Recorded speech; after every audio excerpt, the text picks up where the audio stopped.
Chapter 2. We were brought up together. There's not quite a year difference in our ages. I need not say that we were strangers to any species of disunion or dispute. Harmony was the soul of our companionship, and the diversity and contrast that subsisted in our characters drew us nearer together. Elizabeth was of a calmer and more concentrated disposition. But with all my ardor, I was capable of a more intense application and was more deeply smitten with the thirst for knowledge.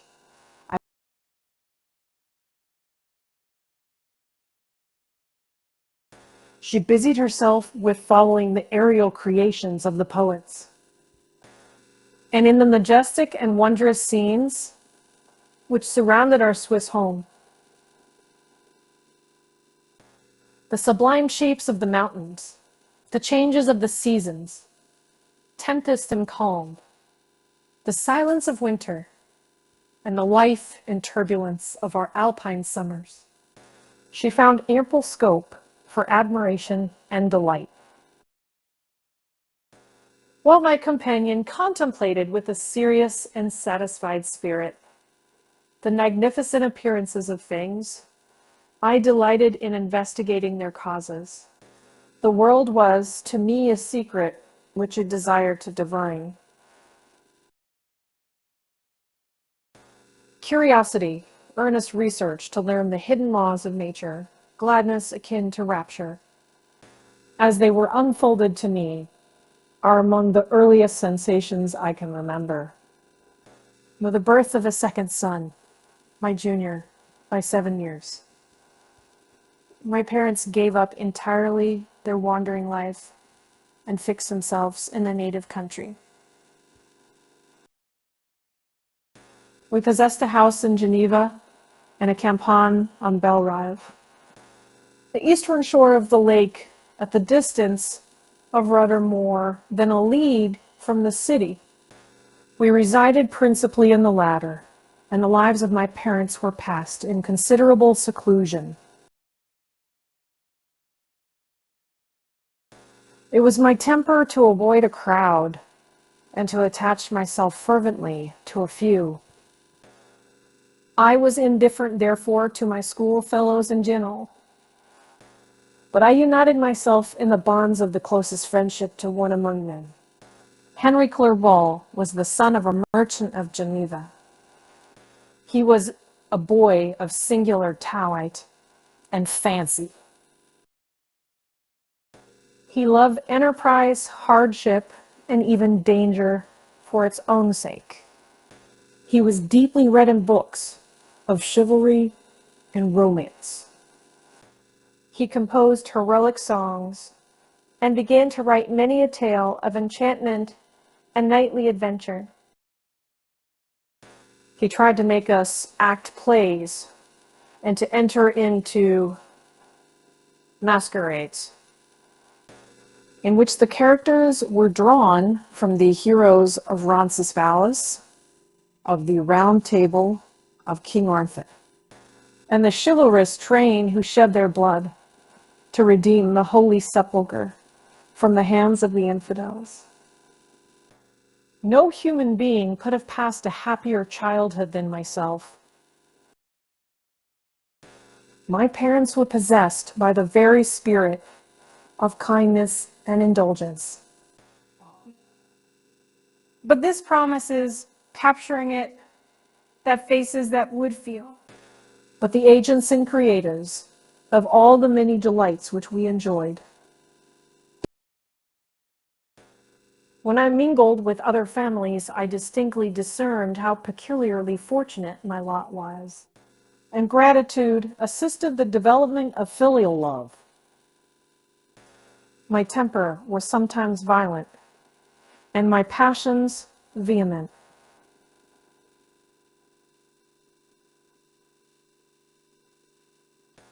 But by some law in my temperature, they were turned not towards childish pursuits, but to an eager desire to learn, and not to learn all things indiscriminately. I confess that neither the structure of languages, nor the code of governments, nor the politics of various states possessed attractions for me.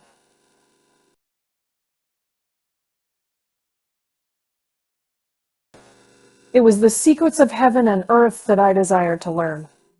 And whether it was the outward substance of things, or the inner spirit of nature, and the mysterious soul of man that occupied me, still, my inquiries were directed to the metaphysical, or in its highest sense, the physical secrets of the world. Meanwhile, Clerval occupied himself, so to speak, with the moral relations of things.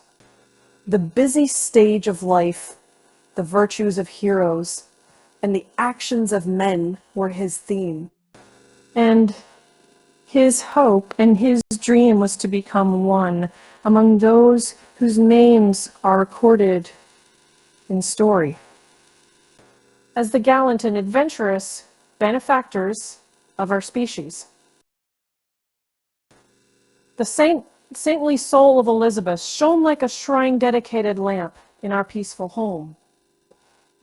Her sympathy was ours. Her smile, her soft voice, the sweet glance of her celestial eyes were ever there to bless and animate us. She was the living spirit of love to soften and attract. I might have become sullen in my study, rough through the ardor of my nature, but that she was there to subdue me to a semblance of her own gentleness. And Clerval could aught ill entrench on the noble spirit of Clerval.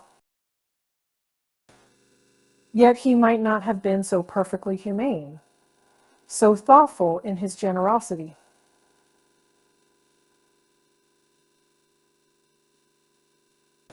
So full of kindness and tenderness amidst his passion for adventurous exploit, had she not unfolded to him the real loveliness of beneficence, and made the doing good the end, an aim of his soaring ambition. I feel exquisite pleasure in dwelling on the recollections of childhood, before misfortune had tainted my mind and changed its bright visions of extensive usefulness into gloomy and narrow reflections upon self. Besides, in drawing the picture of my early days, I also record those events which led, by insensible steps, to my aftertale of misery. For when I would account to myself for the birth of that passion, which afterwards ruled my destiny, I find it arise, like a mountain river, from ignoble and almost forgotten sources. But swelling as it proceeded, it became the torrent, which in its course has swept away all my hopes and joys. Natural philosophy is the genius that has regulated my fate. I desire, therefore, in this narration, to state those facts which led to my predilection for that science. When I was 13 years of age, we all went on a party of pleasure to the baths near Thonon. The inclemency of the weather obliged us to remain a day confined to the inn. In this house, I chanced to find a volume of the works of Cornelius Agrippa. I opened it with apathy. The theory which he attempts to demonstrate and the wonderful facts which he relates soon changed this feeling into enthusiasm. A new light seemed to dawn upon my mind, and bounding with joy, I communicated my discovery to my father. My father looked carelessly at the title page of my book and said, "Ah, Cornelius Agrippa, my dear Victor, do not waste your time upon this. It is sad trash." If instead of this remark, my father had taken the pains to explain to me, but the principles of Agrippa had been entirely exploded, and that a modern system of science had been introduced, which possessed much greater powers than the ancient, because the powers of the latter were chimerical, while those of the former were real and practical. Under such circumstances, I should certainly have thrown Agrippa aside and have contented my imagination. Warned as it was, by returning with greater ardor to my former studies, it is even possible that the train of my ideas would never have received the fatal impulse that led to my ruin. But the cursory glance my father had taken of my volume by no means assured me that he was acquainted with its contents, and I continued to read with the greatest avidity.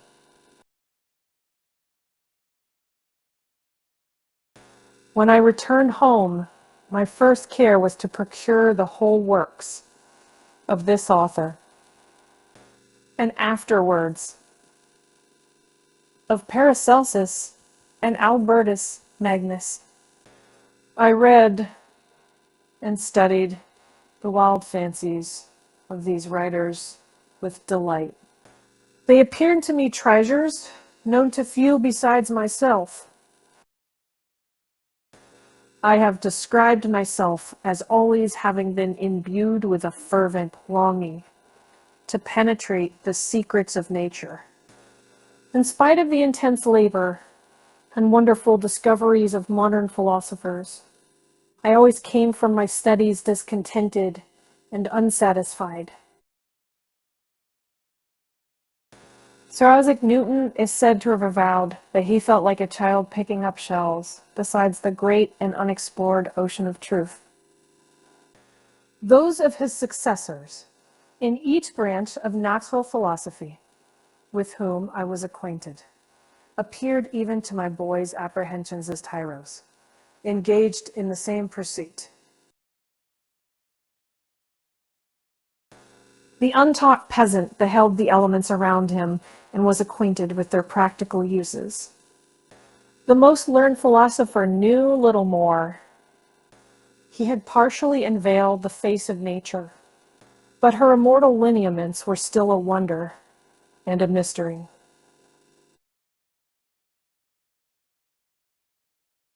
He might dissect anatomies and give names, but not to speak of a final cause. Causes in their secondary and tertiary grades were utterly unknown to him. I had gazed upon the fortifications and impediments that seemed to keep human beings from entering the citadel of nature, and rashly and ignorantly I had repined. But here were books, and here were men who had penetrated deeper and knew more. I took their word for all that they averred, and I became their disciple. It may appear strange that such should arise in the 18th century, but while I followed the routine of education in the schools of Geneva, I was, to a great degree, self-taught with regard to my favorite studies. My father was not scientific, and I was left to struggle with a child's blindness, added to a student's thirst for knowledge. Under the guidance of my new preceptors, I entered with the greatest diligence into the search of the philosopher's stone and the elixir of life, but the latter soon obtained my undivided attention. Wealth was an inferior object, but what glory would attend the discovery if I could banish disease from the human frame, and render man invulnerable to any but a violent death? Nor were these my only visions. The raising of ghosts or devils was a promise liberally accorded by my favorite authors, the fulfillment of which I most eagerly sought. And if my incantations were always unsuccessful, I attributed the failure rather to my own inexperience and mistake than to a want of skill or fidelity in my instructors. And thus for a time I was occupied by exploded systems, mingling like an unadept, 1,000 contradictory theories and floundering desperately in a very slough of multifarious knowledge. Guided by an ardent imagination and childish reasoning, till an accident again changed the current of my ideas.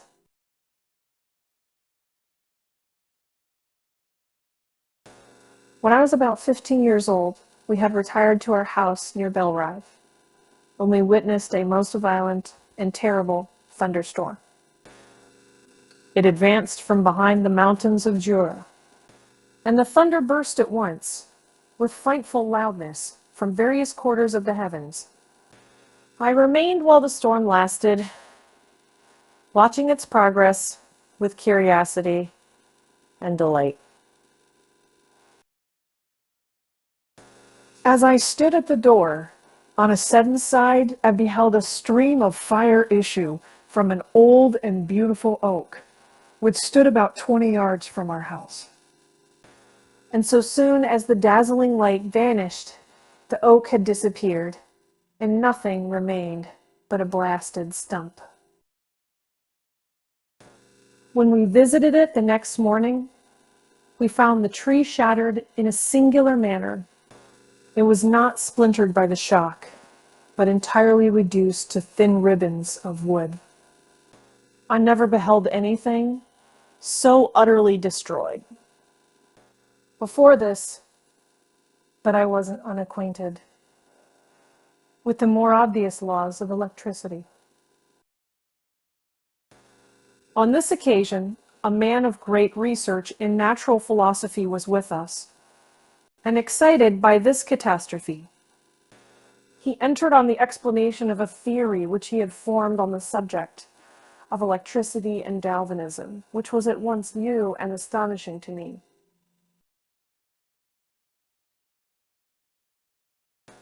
All that he said threw greatly into the shade Cornelius Agrippa, Albertus Magnus, and Paracelsus, the lords of my imagination.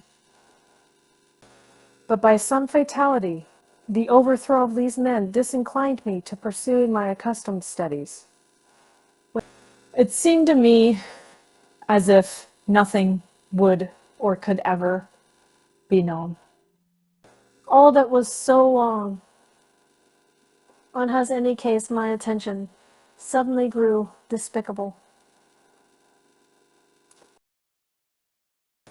By one of those caprices of the mind which we are perhaps most subject in early youth, I at once gave up my former occupations, set down natural history on all its progeny as a deformed and abortive creation, and entertained the greatest disdain for a would-be science which could never even step within the threshold of real knowledge. In this mood of mind, I betook myself to the mathematics and the branches of study appertaining to that science as being built upon secure foundations, and so worthy of my consideration. Thus, strangely are our souls constructed, and by such slight ligaments are we bound to prosperity or ruin. When I look back, it seems to me as if this almost miraculous change of inclination and will was the immediate suggestion of the guardian angel of my life. the last effort made by the spirit of preservation to avert the storm that was even then hanging in the stars and ready to envelop me. Her victory was announced by an unusual tranquility and gladness of soul, which followed the relinquishing of my ancient and latterly tormenting studies. It was thus that I was to be taught to associate evil with their prosecution, happiness with their disregard. It was a strong effort of the spirit of good, but it was ineffectual. Destiny was too potent, and her immutable laws had decreed my utter and terrible destruction. Chapter 3. When I had attained the age of 17, my parents resolved that I should become a student at the University of Ingolstadt. I had hitherto attended the schools of Geneva, but my father thought it necessary for the completion of my education that I should be made acquainted with other customs than those of my native country. My departure was therefore fixed at an early date, but before the day resolved upon could arrive, the first misfortune of my life occurred, an omen, as it were, of my future misery. Elizabeth had caught the scarlet fever.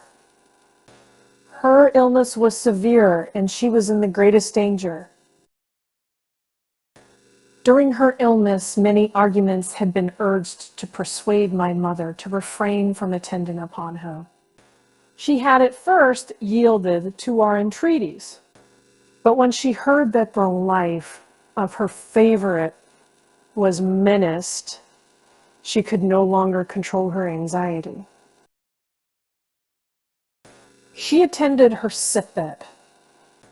Her watchful attentions triumphed over the malignity of the distemper.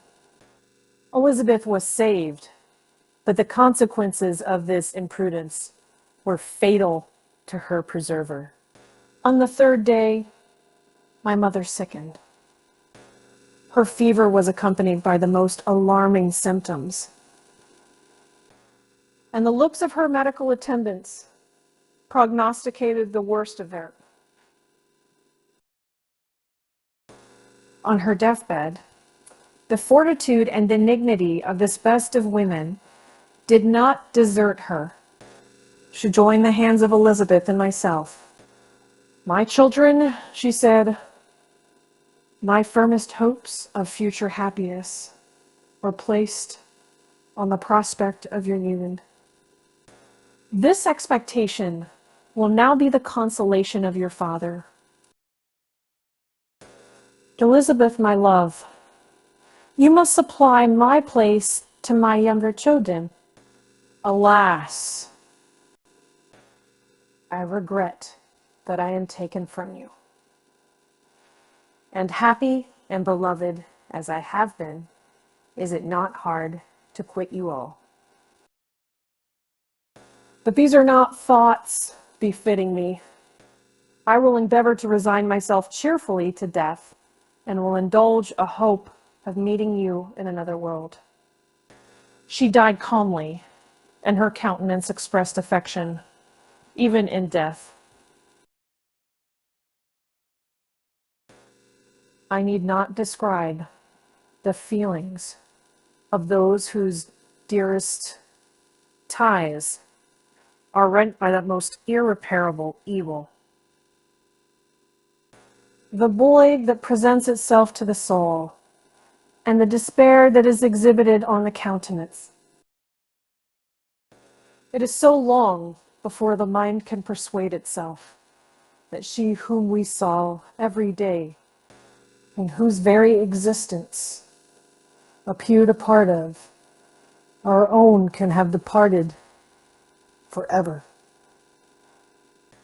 That the brightness of a beloved eye can have been extinguished, and the sound of a voice so familiar and dear to the ear can be hushed, never more to be heard. These are the reflections of the first days. But when the lapse of time proves the reality of the evil, then the actual bitterness of grief commences. Yet, from whom has not that rude hand rent away some dear connection? And why should I describe a sorrow which all have felt and must feel? But time at length arrives when grief is rather an indulgence than a necessity. And the smile that plays upon the lips, although it may be deemed a sacrilege, is not banished. My mother was dead, but we had still duties which we ought to perform. We must continue our course with the rest, and learn to think ourselves fortunate, whilst one remains whom the spoiler has not seized. My departure for Ingolstadt, which had been deferred by these events, was now again determined. I obtained from my father a respite of some weeks.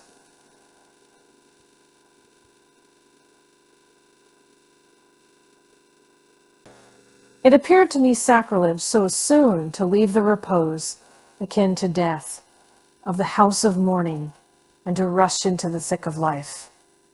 I was new to sorrow, but it did not the less alarm me. I was unwilling to quit the sight of those that remained to me.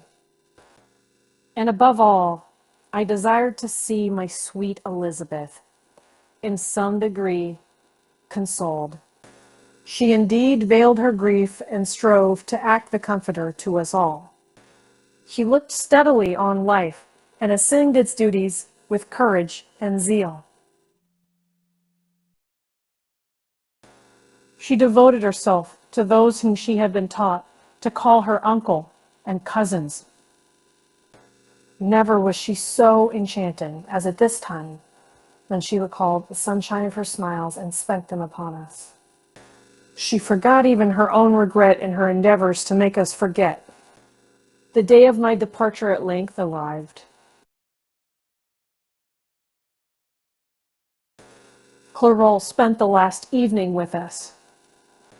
He had endeavored to persuade his father to permit him to accompany me and to become my fellow student, but in vain.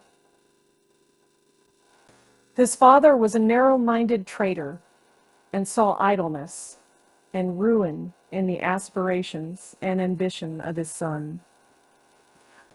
Henry deeply felt the misfortune of being debarred from a liberal education. He said little, but when he spoke, I read in his kindling eye and in his animated glance a restrained but firm resolve not to be chained to the miserable details of commerce. We sat late. We could not tear ourselves away from each other, nor persuade ourselves to say the word farewell. It was said, and we retired under the pretense of seeking repose, each fancying that the other was deceived.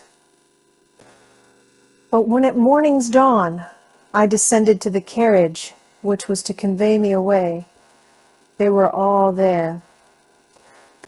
My father again to bless me, Clerval to press my hand once more, my Elizabeth to renew her entreaties that I would write often, and to bestow the last feminine attentions on her playmate and friend. I threw myself into the chaise that was to convey me away, and indulged in the most melancholy reflections. I, who had ever been surrounded by amiable companions, continually engaged in endeavoring to bestow mutual pleasure. I was now alone, and the university whither I was going I must form my own friends and be my own protector. My life had hitherto been remarkably secluded and domestic, and this had given me invincible repugnance to new countenances. I loved my brothers, Elizabeth and Clerval. These were old, familiar faces, but I believed myself totally unfitted for the company of strangers. Such were my reflections as I commenced my journey. But as I proceeded, my spirits and hopes rose. I ardently desired the acquisition of knowledge. I had often, when at home, thought it hard to remain during my youth cooped up in one place, and had longed to enter the world and take my station among other human beings. Now my desires were complied with, and it would, indeed, have been folly to repent. I had sufficient leisure for these and many other reflections during my journey to Ingolstadt, which was long and fatiguing. At length, the high white steeple of the town met my eyes. I alighted and was conducted to my solitary apartment to spend the evening as I pleased. The next morning, I delivered my letters of introduction and paid a visit to some of the principal professors.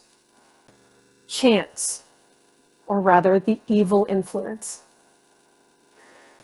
the angel of destruction, which asserted omnipotent sway over me from the moment I turned my reluctant steps from my father's door, led me first to Mr. Krempe, professor of natural philosophy.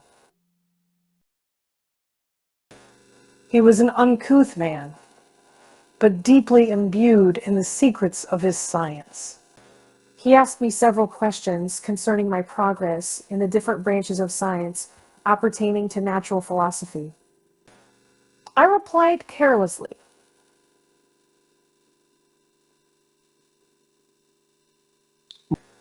and partly in contempt, mentioned the names of my alchemists as the principal authors I had studied. The professor stared. "Have you," he said, "really spent your time in studying such nonsense?" I replied in the affirmative. "Every minute," continued Mr. Krempe with warmth, "every instant that you have wasted on those books is utterly and entirely lost. You have burdened your memory with exploded systems and useless names. Good God! Good God! In what desert land have you lived, where no one was kind enough to inform you that these fancies which you have so greedily imbibed are 1,000 years old, and as musty as they are ancient? I little expected in this enlightened and scientific age to find a disciple of Albertus Magnus and Paracelsus. Albertus, my dear sir, you must begin your studies entirely anew." So saying, he stepped aside and wrote down a list of several books treating of natural philosophy, which he desired me to procure, and dismissed me after mentioning that in the beginning of the following week, he intended to commence a course of lectures upon natural philosophy in its general relations, and that Mr. Waldman, a fellow professor, would lecture upon chemistry the alternate days that he omitted.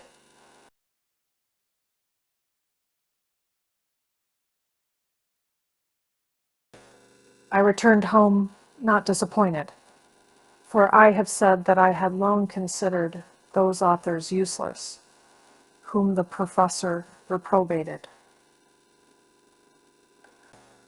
But I returned, not at all the more inclined to recur to these studies, in any shape. Mr. Krempe was a little squat man with a gruff voice and a repulsive countenance. The teacher, therefore, did not prepossess me in favor of his pursuits. In rather a too philosophical and connected a strain, perhaps I have given an account of the conclusions I had come to concerning them in my early years. As a child, I had not been content with the results promised by the modern professors of natural science. With a confusion of ideas only to be accounted for by my extreme youth and my want of the guide on such matters, I had retrod the steps of knowledge along the paths of time, and exchanged the discoveries of recent inquirers for the dreams of forgotten alchemists. They also, besides, I had a contempt for the uses of modern natural philosophy. It was very different when the masters of the science sought immortality and power. Such views, although futile, were grand.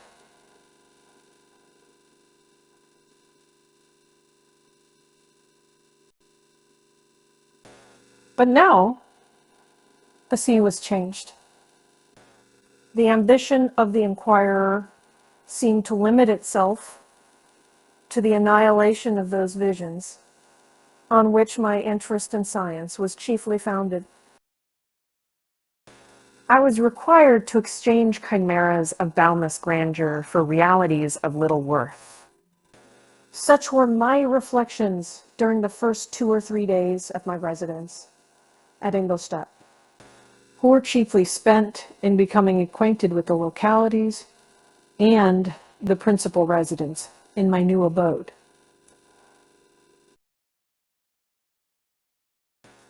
But as the ensuing week commenced, I thought of the information which Mr. Krempe had given me concerning the lectures. And although I could not consent to go and hear that little conceited fellow deliver sentences out of a pulpit, I recollected what he had said of Mr. Waldman, whom I had never seen, as he had hitherto been out of town. Partly from curiosity and partly from idleness, I went into the lecturing room, which Mr. Waldman entered shortly after. This professor was very unlike his colleague. He appeared about 50 years of age, but with an aspect expressive of the greatest benevolence.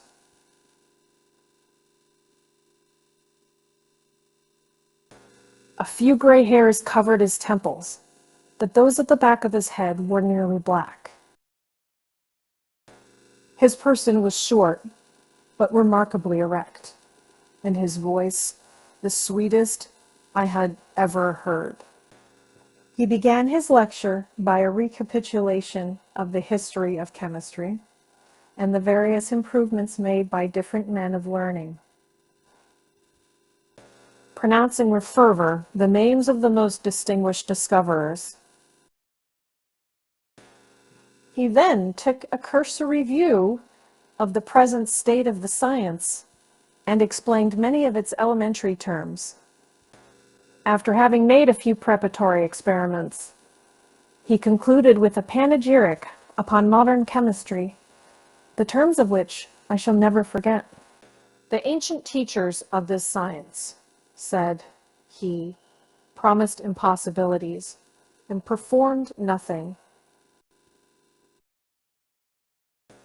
The modern masters promise very little. They know that metals cannot be transmuted and that the elixir of life is a chimera. But these philosophers, whose hands seem only made to dabble in dirt, and their eyes to pore over the microscope or crucible, have indeed performed miracles. They penetrate into the recesses of nature and show how she works in her hiding places. They ascend into the heavens. They have discovered how the blood circulates and the nature of the air we breathe. They have acquired new and almost unlimited powers. They can command the thunders of heaven, mimic the earthquake, and even mock the invisible world with its own shadows. Such were the professor's words, rather let me say, such the words of the fate announced to destroy me. As he went on, I felt as if my soul were grappling with a palpable enemy. One by one, the various keys were touched, which formed the mechanism of my being. Chord after chord was sounded. And soon my mind was filled with one thought, one conception, one purpose. So much has been done, exclaimed the soul of Frankenstein. More, far more, will I achieve. Treading in the steps already marked, I will pioneer a new way, explore unknown powers, and unfold to the world the deepest mysteries of creation. I closed not my eyes that night. My internal being was in a state of insurrection and turmoil. I felt that order would thence arise, but I had no power to produce it. By degrees, after the morning's dawn, sleep came.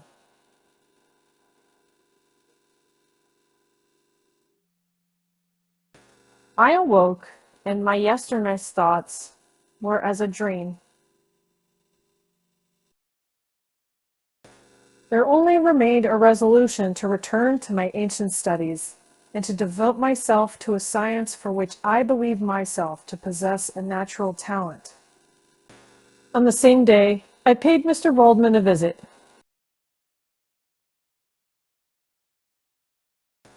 His manners in private were even more mild and attractive than in public, for there was a certain dignity in his mien. During his lecture, which in his own house was replaced by the greatest affability and kindness, I gave him pretty nearly the same account of my former pursuits as I had given to his fellow professor. He heard with attention the little narration concerning my studies, and smiled at the names of Cornelius Agrippa and Paracelsus, once sportsmen, but without the contempt that Mr. Krempe had exhibited. He said that these were men to whose indefatigable zeal modern philosophers were indebted for most of the foundations of their knowledge. They have left to us as an easier task to give new names and arrange in connected classifications the facts which they, in a great degree, had been the instruments of bringing to light. The labors of men of genius, however erroneously directed, scarcely ever fail in ultimately turning to the solid advantage of mankind. I listened to his statement, which was delivered without any presumption or affectation, and then added that his lecture had removed my prejudices against modern chemists.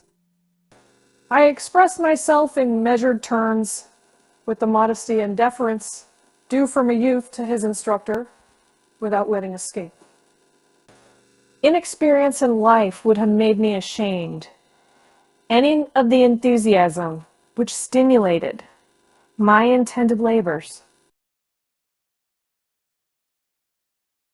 I requested his advice concerning the books I ought to procure. I'm happy, said Mr. Waldman, to have gained a disciple. And if your application equals your ability, I have no doubt of your success. Is that branch of natural philosophy in which the greatest improvements have been and may be made. It is on that account that I have made it my peculiar study. But at the same time, I have not neglected the other branches of science. A man would make but a very sorry chemist if he attended to that department of human knowledge alone. If your wish is to become really a man of science, not merely a petty experimentalist, I should advise you to apply to every branch of natural philosophy, including mathematics. He then took me into his laboratory and explained to me the uses of his various machines, instructing me as to what I ought to procure and promising me the use of his own, when I should have advanced far enough in the science not to derange their mechanism. And he also gave me the list of books which I have requested, and I took my leave. And thus ended a day memorable to me. It decided my future destiny. Chapter 4. From this day, natural philosophy, and particularly chemistry, in the most comprehensive sense of the term, became nearly my sole occupation. I read with ardor those works, so full of genius and discrimination, which modern inquirers have written on these subjects. I attended the lectures and cultivated the acquaintance of the men of science of the university. And I found, even in Mr. Kremp, a great deal of sound sense and real information, combined, it is true, with a repulsive physiognomy and manners, but not on that account the less valuable. In Mr. Waldman I found a true friend. His gentleness was never tinged by dogmatism, and his instructions were given with an air of frankness and good nature that banished every idea of pedantry. In 1,000 ways he smoothed for me the path of knowledge and made the most abstruse inquiries clear and facile to my apprehension. My application was at first fluctuating and uncertain. It gained strength as I proceeded, and soon became so ardent and eager that the stars often disappeared in the light of morning, whilst I was yet engaged in my laboratory. As I applied so closely, it may be easily conceived that my progress was rapid.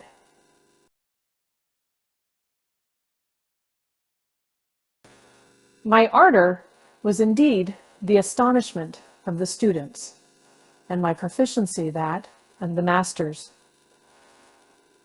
Professor Premte often asked me with a sly smile how Cornelius Agrippa went on, whilst Mr. Waldman expressed the most heartfelt exultation in my progress. 2 years passed in this manner, during which I paid no visit to Geneva, but was engaged, heart and soul, in the pursuit of some discoveries which I hoped to make. None but those who have experienced them can conceive of the enticements of science. In other studies, you go as far as others have gone before you, and there is nothing more to know. But in a scientific pursuit, there is continual food for discovery and wonder.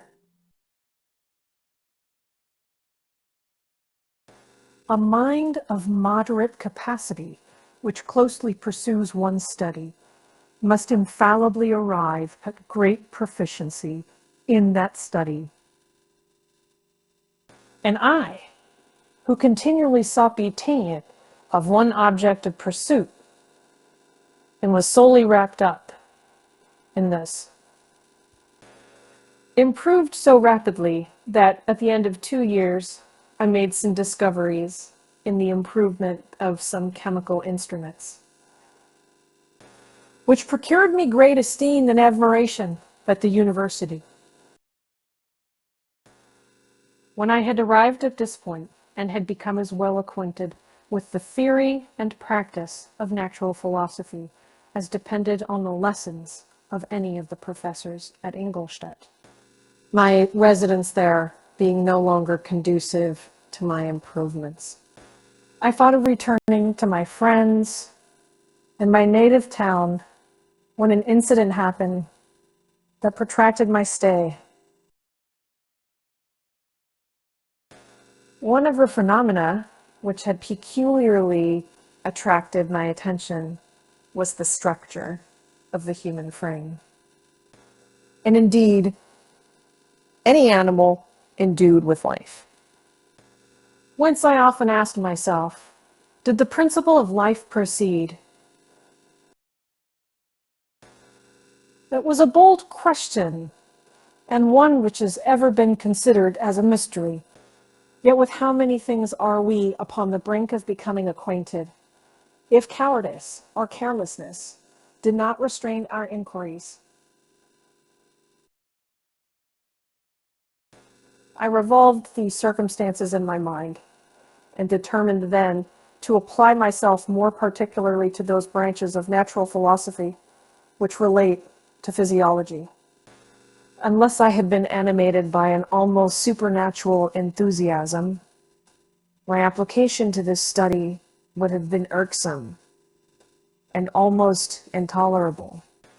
To examine the causes of life, we must first have recourse to death. I became acquainted with the science of anatomy, but this was not sufficient. I must also observe the natural decay and corruption of the human body. In my education, my father had taken the greatest precautions that my mind should be impressed with no supernatural horrors. I do not ever remember to have trembled at a tale of superstition, or to have feared the apparition of a spirit. Darkness had no effect upon my fancy, and a churchyard was to me merely the receptacle of bodies deprived of life, which from being the seat of beauty and strength had become food for the worm. Now I was led to examine the cause and progress of this decay, and forced to spend days and nights in vaults and charnel houses. My attention was fixed upon every object the most insupportable to the delicacy of the human feelings. I saw how the fine form of man was degraded and wasted. I beheld the corruption of death succeed to the blooming cheek of life. I saw how the worm inherited the wonders of the eye and brain. I paused, examining and analyzing all the minutiae of causation as exemplified in the change from life to death, and death to life, until from the midst of this darkness, a sudden light broke in upon me.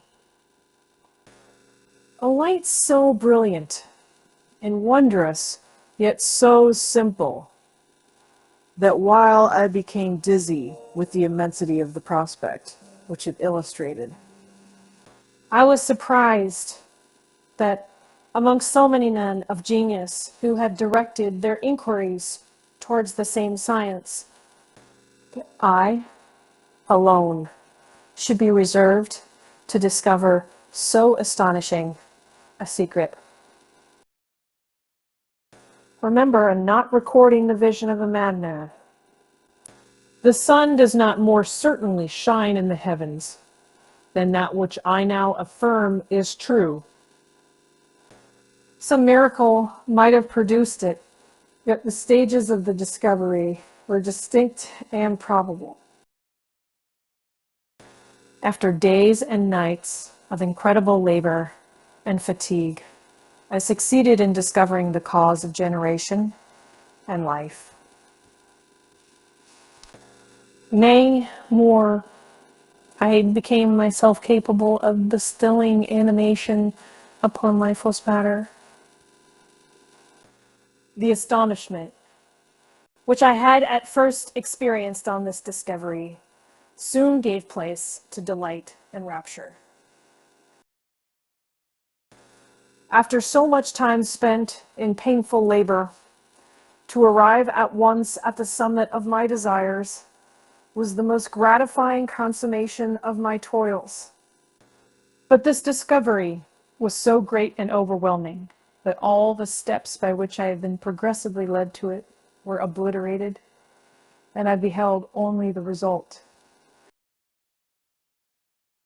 What had been the study and desire of the wisest men since the creation of the world was now within my grasp. Not that, like a magic scene, it all opened upon me at once. The information I had obtained was of a nature rather to direct my endeavors so soon as I should point them towards the object of my search than to exhibit that object already accomplished. It was like the Arabian who had been buried with the dead and found a passage to life, aided only by one glimmering and seemingly ineffectual light. I see by your eagerness and the wonder and hope which your eyes express, my friend, that you expect to be informed of the secret with which I am acquainted. That cannot be. Listen patiently until the end of my story.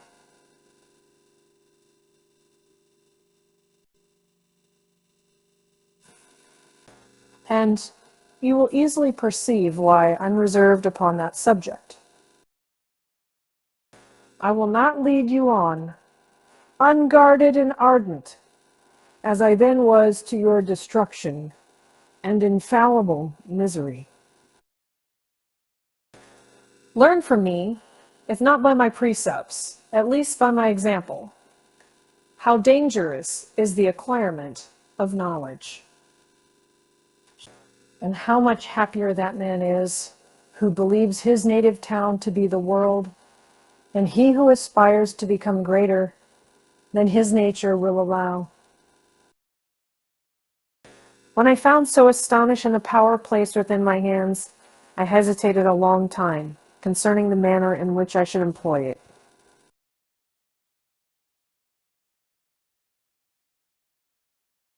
Although I possessed the capacity of bestowing animation, yet to prepare a frame for the reception of it, with all its intricacies of fibers, muscles, and veins, still remained a work of inconceivable difficulty.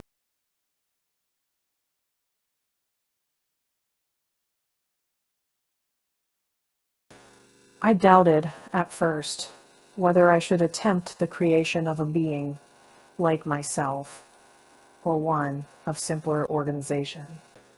But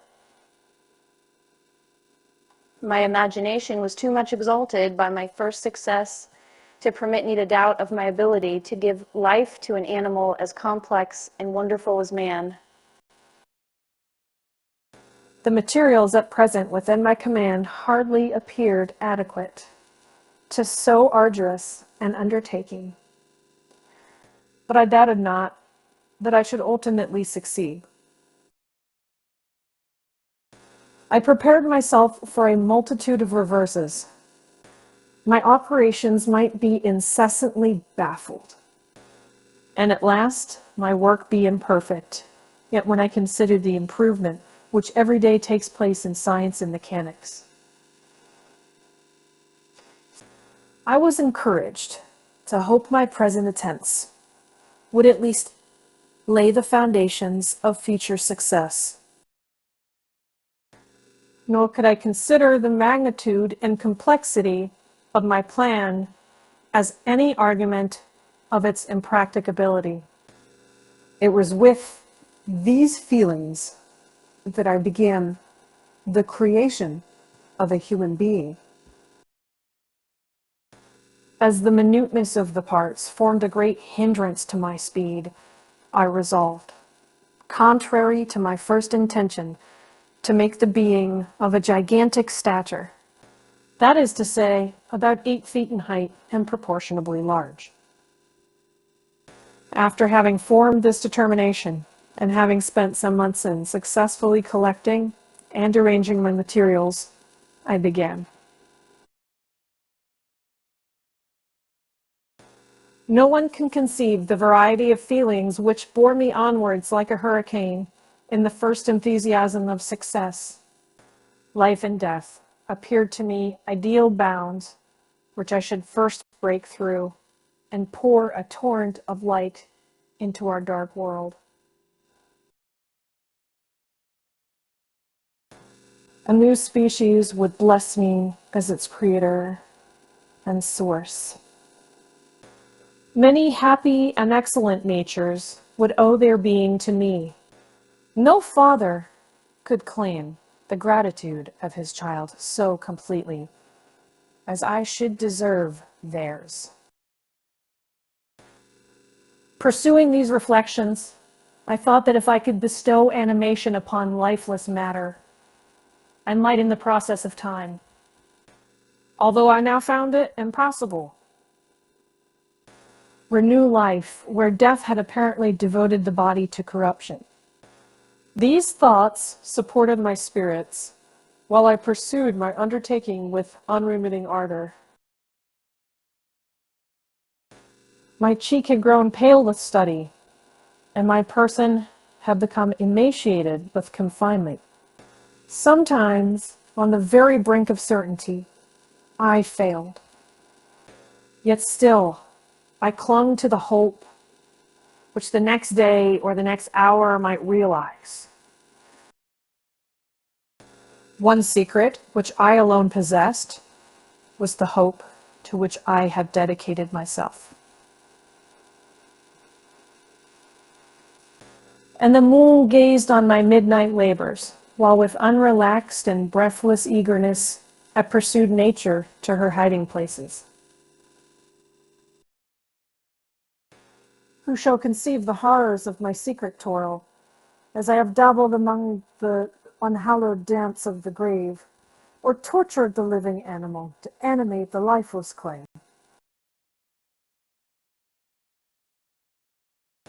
My limbs now tremble, and my eyes swim with the remembrance. But then a resistless and almost frantic impulse urged me forward. I seemed to have lost all soul or sensation but for this one pursuit. It was indeed but a passing trance, but only made me feel with renewed acuteness so soon as, the unnatural stimulus ceasing to operate, I had returned to my old habits. I collected moans from charnel houses and disturbed, with profane fingers, the tremendous secrets of the human frame. In a solitary chamber, or rather cell, at the top of the house, and separated from all the other apartments by a gallery and staircase, I kept my workshop of filthy creation. My eyeballs were starting from their sockets in attending to the details of my employment.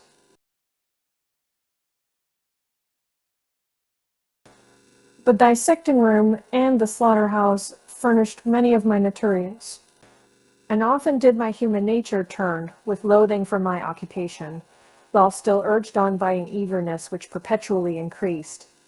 I brought my work near to a conclusion. The summer months passed, while I was thus engaged, heart and soul, in the one pursuit. It was a most beautiful season. Never did the fields bestow a more plentiful harvest, or the vines yield a more luxuriant vintage. But my eyes were insensible to the charms of nature. And the same feelings which made me neglect the scenes around me caused me also to forget those friends who were so many miles absent and whom I had not seen for so long a time.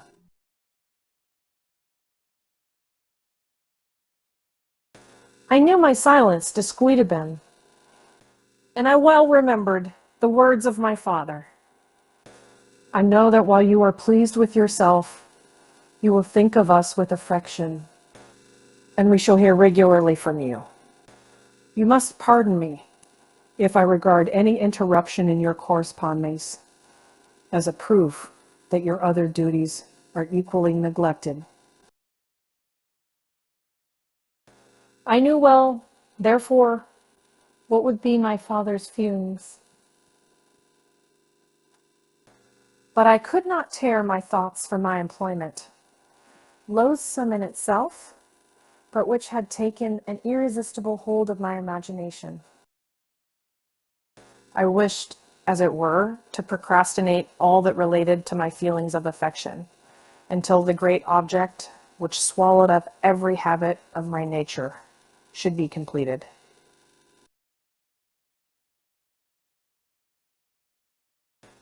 I then thought that my father would be unjust if he ascribed my neglect to vice or faultiness on my part. But I am now convinced that he was justified in conceiving that I should not be altogether free from blame. A human being in perfection ought always to preserve a calm and peaceful mind, and never to allow passion or a transitory desire to disturb his tranquility. I do not think that the pursuit of knowledge is an exception to this rule. If the study to which you apply yourself has a tendency to weaken your affections and to destroy your taste for those simple pleasures in which no alloy can possibly mix, then that study is certainly unlawful, that is to say, not befitting the human mind.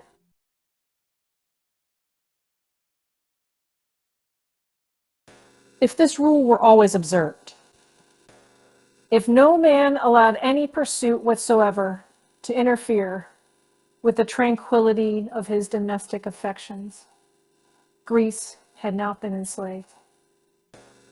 Caesar would have spared his country. America would have been discovered more gradually. And the empires of Mexico and Peru had not been destroyed.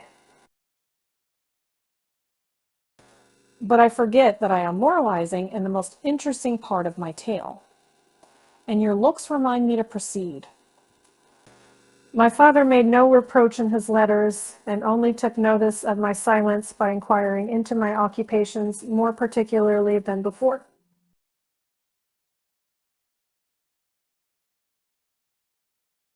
Winter, spring, and summer passed away during my labors. But I did not watch the blossom or the expanding leaves, sights which before always yielded me supreme delight. So deeply was I engrossed in my occupation. The leaves of that year had withered before my work drew near to a close. And now, every day, showed me more plainly how well I had succeeded. But my enthusiasm was checked by my anxiety, and I appeared rather like one doomed by slavery to toil in the mines, or any other unwholesome trade, than an artist occupied by his favorite employment. Every night I was oppressed by a slow fever, and I became nervous to a most painful degree. The fall of a leaf startled me.